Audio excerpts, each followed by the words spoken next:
வல்லமையும் பராக்கிரமும் நிறைந்த ஆண்டவர் இயேசு கிறிஸ்துவின் நாமத்தினாலே அவருக்கும் அன்பின் வாழ்த்துக்கள்.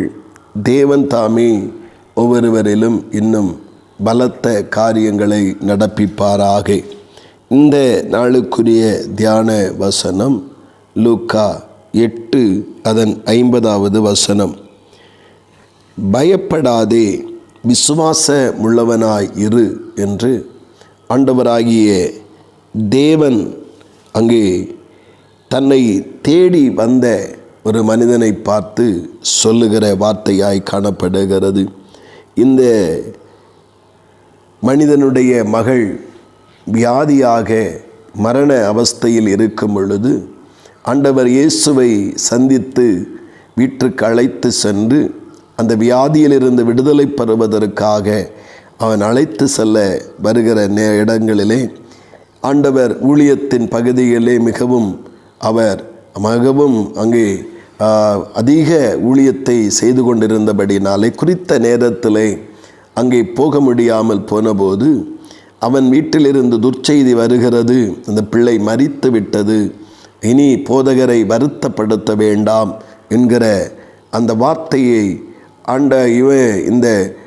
இந்த மனிதனிடத்திலே சொல்லும் பொழுது இயேசு அதை கேட்டு சொல்லுகிற ஒரு வார்த்தை தான் இந்த வார்த்தை, பயப்படாதே, விசுவாசமுள்ளவனாயிரு. ஆண்டவர் அவனை தைரியப்படுத்துவதை காண முடிகிறது. ஒரு இழப்பு, அது நிமித்த ஒரு துர்ச்செய்தி, அந்த இழப்பும் துர்ச்செய்தியும் ஒரு பயத்தை உண்டாக்குகிறது என்பது இயேசு கிறிஸ்து அறிந்து அந்த பயம் ஒருவேளை ஆண்டவரை முறுமுறுக்கவும், ஆண்டவரை பரீட்சை பார்க்கவும், ஆண்டவருடைய நாமத்தை அவிசுவாசப்படவும், விசுவாச வாழ்வினின்று விலகிச் செல்லவும், இரட்சிப்பை அவமாக்கி போடுகிற அளவிற்கு கூட அந்த சூழ்நிலைகளால் உண்டாகிற பயங்கள் வந்துவிடும். தவறான வார்த்தைகளை உபயோகிக்க, தேவையற்ற காரியங்களிலே ஈடுபட அந்த பயம் அங்கே அதை கொண்டு சென்று விடும் என்கிறதை அறிந்து சொல்லுகிறார். துர்ச்செய்தான், மரணம்தான், அந்த துர்ச்செய்தியும் காதுகளுக்கு வந்ததெல்லாம் இருக்கட்டும், அந்த பயத்து நடுவில் ஸ்தோத்திரம், நீ விசுவாசமுள்ளவனாயிரு. வீணா பயத்துக்கு இடம் கொடுத்து விலகி செல்லுகிற அந்த எண்ணத்தோடல்ல, இந்த பயத்து நடுவில் விசுவாசமுள்ளவனாய், என்மேல் விசுவாசமுள்ளவனாயிரு என்று ஆண்டவர் அவனை வலியுறுத்துவதை நாம் காண முடிகிறது. அவன் அப்படி விசுவாசிக்கிறான். வீட்டுக்கு சென்று கர்த்தர் அற்புதத்தை செய்கிறார். இன்றைக்கு நம்முடைய வாழ்விலும் இதே அனுபவம்தான். ஒரு துர்ச்செய்தி அல்லது ஒரு கேடான ஒரு காரியங்கள் நம்முடைய வாழ்விலே வந்து அல்லது தூரை நடந்து நம்முடைய காதுகளில் கேட்கும் பொழுது முதலாவது உருவாவது பயம் உருவாக ஆரம்பிக்கிறது. அந்த பயம் தாவீது சொல்லுவது, நான் பயப்படும் நாளில் கர்த்தரை நம்புவேன் என்று சொல்லுகிற அந்த பயத்தின் நடுவிலே கர்த்தர் பேரில் விசுவாசத்திற்கு நேராய் திரும்புவோம் என்றால் நமக்கு ஒரு சேதமும் வராது. நம்முடைய பரிசுத்தத்திற்கோ, நம்முடைய தேவனுடைய சாட்சியின் ஜீவிதத்திற்கோ எந்த சேதம் இல்லாதபடி அற்புதத்தையும் நாம் தேவனிடத்திலிருந்து பெற்றுக்கொள்ள முடியும். ஒருவேளை அந்த பயத்து நிமித்தம் விசுவாசத்திற்கு நேராக திரும்பாதபடி ஒருவேளை பேசவும், சொல்லவும், குற்றப்படுத்தவும், அங்கே முறுமுறுக்கவும், ஆண்டவருடைய நாமத்தை அவிசுவாசப்படவும், இப்படிப்பட்ட அந்த பயத்தை அப்படியே வேறு விதமாய் திருப்பி கொள்ளுவோம் என்றால் நாம் தேவனை விட்டு தூரம் போவது மாத்திரமல்ல, அந்த ஆண்டவரால் கிடைக்கப்பெறுகிற நன்மைகளையும் நாம் இழந்து போகிறவர்களாய் இருக்கிறோம். அதைத்தான் இந்த இடத்திலே சொல்லுகிற, நமக்கு எப்பொழுதெல்லாம் பயமுறுத்துகிற செய்திகள் நம்முடைய வீட்டில், நம்முடைய சரீரத்தில், நம்முடைய எல்லைகளில் பயமுறுத்துகிற செய்திகள் இரட்சிப்பை பெற்ற தெய்வ பிள்ளைகளாகிய நமக்கு வருகிறதோ, ஆண்டவர் சொல்லுகிறார், நீ பயப்படாத, விசுவாசமுள்ளவனாயிரு, பயத்துக்கு இடம் கொடுத்துடாத, நீ கர்த்தர் பேரில் விசுவாசமுள்ளவனாயிரு.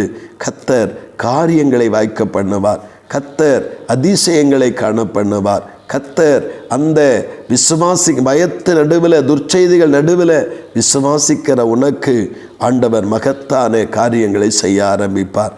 இந்த வார்த்தையின்படி நம்முடைய வாழ்விலே பயப்படுத்துதலுக்கு ஏதுவான செய்திகளும் காரியங்களும் வரும் பொழுது கர்த்தரை அறிந்த நாம் தளர்ந்து தளர்வுக்கு, சோர்வுக்கு, அவிசுவாசத்திற்கு இடம் கொடுத்து இன்னும் நம்முடைய வாழ்வை கேடாக்கி கொள்ளாதபடிக்கு நம்முடைய வாழ்வை கிறிஸ்துவின் நன்மைகளினாலும் ஆசீர்வாதங்களால் நிரப்பப்படும்படிக்கு கர்த்தரை விசுவாசிப்போம், கர்த்தரை பற்றி கொள்ளுவோம்.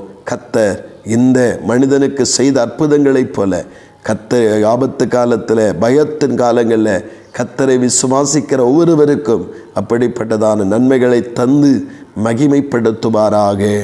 ஆமீன், ஆமீன். செபிப்போம். பரலோகத்தின் நல்ல ஆண்டவரே, பரிசுத்தமான நல்ல காலை நேரத்திற்காய் ஸ்தோத்திரம். நீர் ஆண்டவரே எங்களுக்கு தந்த நல்ல ஆலோசனைக்காக ஸ்தோத்திரம்.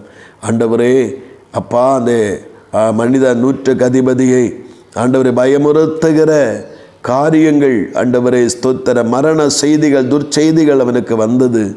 அவனை ஆண்டவர் சொல்லுகிறேன், பயந்து போயிட்டானா, அவன் பயத்துக்கு இடம் கொடுத்துட்டானா, அவன் ஒருவேளை பின்வாங்கி போக வாய்ப்புண்டு, தூசிக்க வாய்ப்புண்டு, முறுமுறுக்க வாய்ப்புண்டு, நன்மைகளை இழந்து போக வாய்ப்புண்டு, இன்னும் தங்கள் வாழ்வை கேடாக்கி கொள்ளுவதற்கு வாய்ப்புண்டு.